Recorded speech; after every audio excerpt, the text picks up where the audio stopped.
రాతంటే విద్యలో ఓ విద్య.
ఫస్ట్ ఈరోజు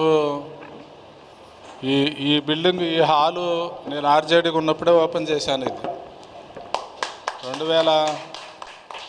2020లో కరోనా వచ్చి నేను ఆర్జేడీ అయ్యేసరికి అక్కడ ప్రైవేట్ బిల్డింగ్లో ఉండేది, అక్కడ ఇన్నర్ రింగ్ రోడ్లో ఉండేది. తర్వాత దీన్ని కన్స్ట్రక్షన్ చేసి శనవీరభద్రుడు సార్ కమిషనరు, ఆయన అడిగితే అప్పుడు డైట్ సెట్ కన్వీనర్ కూడా నేనే, డి సెట్కు డైట్ సెట్ కన్వీనర్. డైట్కి వచ్చే ఫీజుల్లో డబ్బు ఉంటే కొంత 10 లక్షలు పర్మిషన్ అడిగి ఆ 10 లక్షలు ఆయన పర్మిషన్ ఇచ్చారు. దాంతో ఈ రూము, ఈ ఫర్నిచరు ఇవన్నీ సెట్ చేసి మిగతా ఫర్నిచరు అన్ని చోట్ల ఈ ఆఫీస్ అంతా నేను ఆ రోజు పొలిటికల్ వాళ్ళు కూడా ఎవరిని పిలవాలి, నేనే కొబ్బరికాయ కొట్టి ఇక్కడే ఓపెన్ చేయడం జరిగింది. అంటే కరోనా ఉంటే రిస్ట్రిక్షన్ ఉండింది ఎవరిని పిలవద్దని, దాంతో మాస్కులు పెట్టి ఇక్కడే పూజ చేశాము. ఆ బిల్డింగ్లో ఈరోజు మరి ఒక మంచి కార్యక్రమానికి మళ్ళీ నేను అతిథిగా రావటం నిజంగా సంతోషం. అదే రకంగా నాకు ఇష్టమైన కొన్ని ప్రోగ్రాముల్లో మీది కూడా ఒకటి. ఇష్టమైన వ్యక్తుల్లో కూడా మీరందరూ కూడా నాకు నా మనసుకు దగ్గరైనటువంటి వ్యక్తులు. చాలామంది టీచర్లతో కూడా నేను రకరకాలుగా పనిచేసిన వాళ్ళతో పాటు మీరు కూడా. అదే రకంగా మన రామ్మోహన్ రావు గారు, ఉప్పాల రామ్మోహన్ రావు అంటే ఇప్పుడు దాకా నేను ఇంటి పేరు గురించి పెద్దగా చూడలేదు. ఇప్పుడు ఆమె కవితలో ఉప్పాల వారి వంశం అంటుంటే అది చూశాను. ఉప్పాల లక్ష్మణ్ రావు గారని పేరున్నారా మీరు? వినలేదా? ఉప్పాల లక్ష్మణ్ రావు గారిది నేను ఆ మధ్యనే ఒక బుక్ చదివాను. తెలుగులో మంచి వామపక్ష కవి ఆయన. 1885 ఆ ప్రాంతాన్ని పుట్టి 1890 ఆ ప్రాంతాన్ని పుట్టి 1985లో చనిపోయాడు. బరంపురంలో జన్మించారు ఆయన. మరి బతుకు పుస్తకం అని ఒక బుక్ చదివా అయింది. ఆ బుక్ దొరికితే మీరు కూడా తీసుకొని చదవండి. బతుకు పుస్తకం బుక్ పేరు. రచయిత ఎవరంటే ఉప్పాల లక్ష్మణ్ రావు. ఆయన జన్మస్థానం Barampuram. Now it is in Orissa, earlier Andhra Pradesh. అది శ్రీకాకుళం అవతల బెర్హంపూర్ అంటారు, ఇప్పుడు బరంపురం. మరి రష్యాలో మాస్కోలో చాలా రోజులు ఉండి తర్వాత రష్యా తెలుగు నిఘంటువు కూడా డిక్షనరీని కూడా రాసిండు ఆయన. తెలుగు రష్యన్ భాషలో ఒక డిక్షనరీ, ఇంకా చాలా పుస్తకాలు కూడా రాశాడు. ఆయన రాసిన బుక్కుల్లో నేను చదివింది ఒక బుక్ చదివాను, బతుకు పుస్తకమని. మరి అప్పుడు నాకు ఈయన కూడా అంత గొప్పవాడు అవుతాడేమో అనిపిస్తుంది నాకు ఈ బుక్కులు ఇప్పుడు చూస్తే. ఆ, మరి ఈరోజు ఈ బుక్ అడిగినప్పుడు మీరు క్లాస్ రూమ్లో నేను కూర్చొని మీ క్లాసులు కూడా విన్నాను. బట్ దానికంటే ఇది సింప్లిఫైగా ఉంది బుక్. దీంట్లో మనకు చిన్నప్పుడు మాకు డ్రాయింగ్ టీచర్ ఉండేవాడు మా 9th క్లాసులో. ఇప్పుడైతే డ్రాయింగ్ టీచర్లు స్కూళ్ళలో లేరు, కానీ అప్పుడు డ్రాయింగ్ రిక్రూట్మెంట్ ఉండేది. మా డ్రాయింగ్ టీచరు ఫస్ట్ పక్షి బొమ్మ, పావురం బొమ్మ ఏదో గీశాడు. గీసేటప్పుడు సులభంగా పిల్లలకు అర్థమయ్యేటట్టు అక్కడొకటి సుక్కలు పెట్టి, ఆ సుక్కను ఈ సుక్కని ఇట్ట కలిపి, ఈ సుక్కని ఇట్ట కలిపి, దానికి ముక్కు వచ్చేసేది, కాళ్ళు వచ్చేసేది.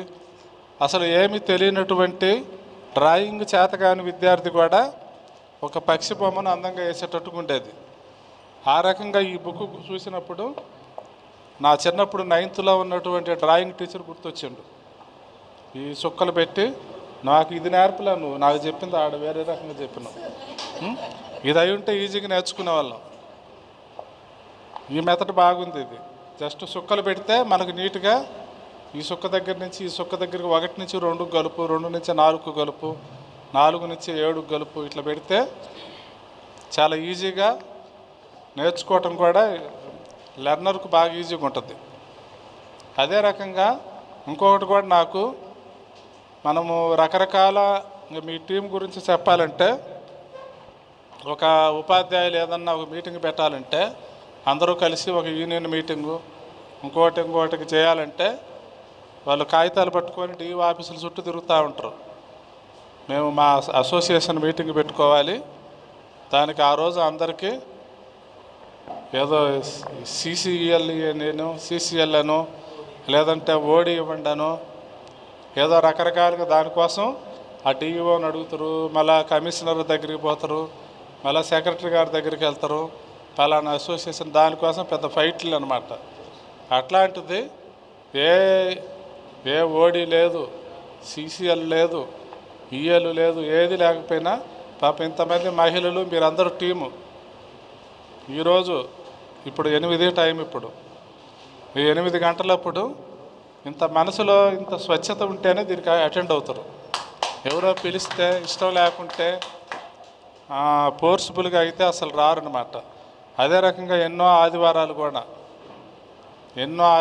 కూడా మరి పనిచేస్తున్నందుకు మీ అందరికీ మరి ప్రత్యేకమైన అభినందనలు. మరి మీ యొక్క శ్రమతో పోలిస్తే నా అటెండెన్స్ పెద్ద ఇష్యూ కాదు.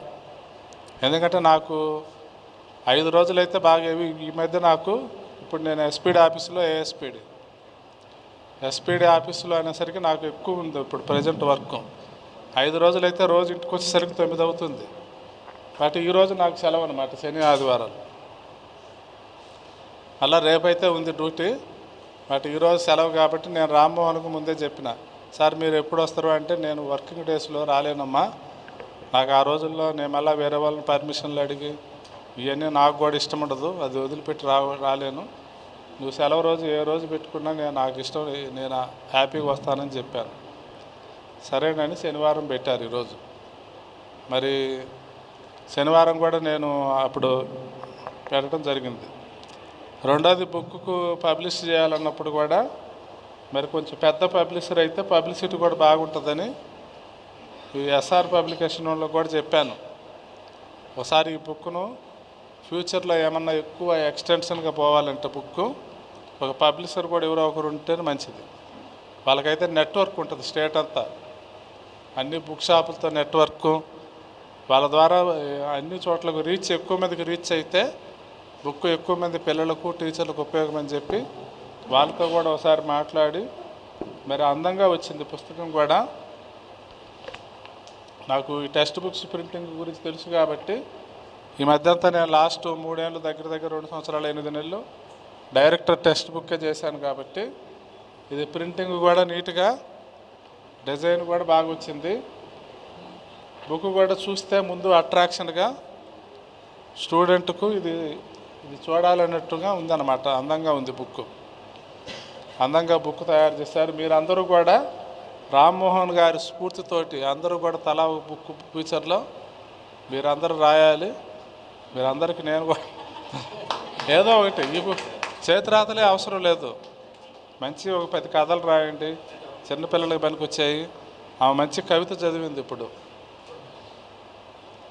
చాలా బాగుందన్నమాట ఆమె కవిత.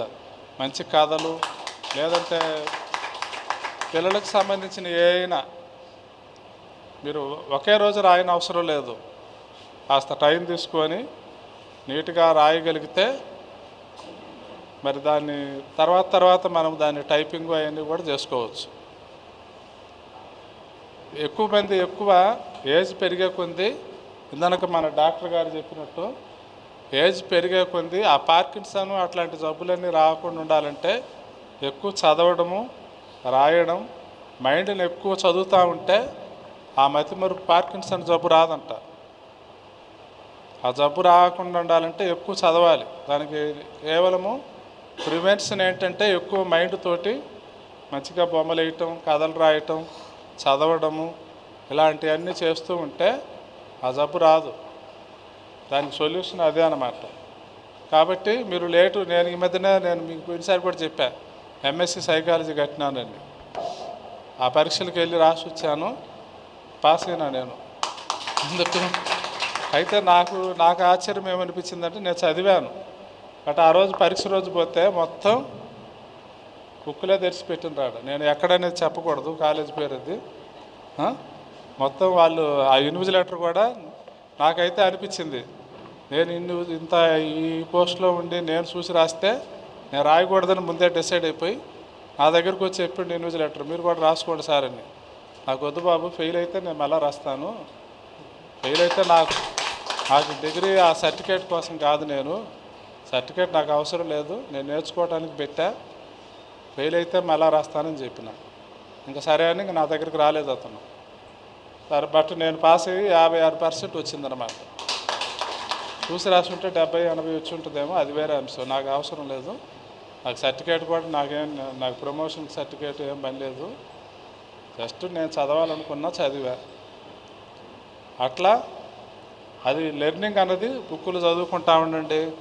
అట్లాగనే మంచి మంచి రచయితల పుస్తకాలు ఉంటాయి, అవి చదువుకుంటూ ఉంటే మీ ఫ్యూచర్లో కూడా మీరు ఇంకా యాక్టివిటీస్, ఇది ఒకటే కాకుండా ఇంకేదైనా వేరే రకంగా ఉన్నా కానీ నేను కూడా రెగ్యులర్గా మీలో ఒక మెంబర్ లాగా నేను మనస్ఫూర్తిగా నేను అటెండ్ అవుతాను. నాకేమో అతిథి మర్యాదలు ఏమో అవసరం లేదు. రామ్మోహన్ కూడా పొద్దున్న చెప్పిండు, మీ ఇంటికి వస్తా సార్ అంటే, నువ్వు వదిలే బాబు, నువ్వు ఇప్పుడు ఈ పని వదిలి పోగొట్టిన మా ఇంటికి ఎందుకు, ఫోన్ చేసి చెప్పినావు కదా చాలు, నేను వస్తానని చెప్పిన. కాబట్టి నేను అందుకోసం రావడం జరిగింది.